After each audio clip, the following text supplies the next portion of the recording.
എത്ര തൊഴുതിട്ടും മതി വരുന്നില്ലല്ലോ അച്ചായി പൊന്നുമോൾക്ക്.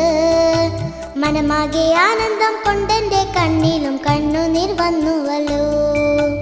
പാഠങ്ങളെല്ലാം എളുപ്പമായി തീർത്തിടാൻ പ്രാർത്ഥിച്ചിടണം മോളെ.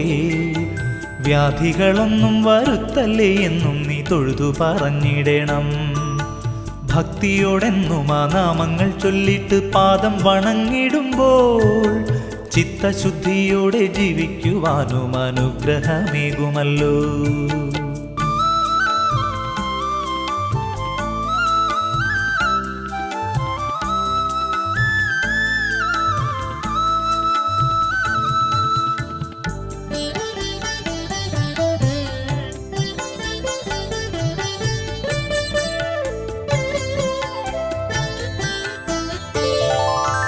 ഏട്ടനെ പോലെന്റെ കൂട്ടിനായി വന്നിടാൻ ശ്രീമുരു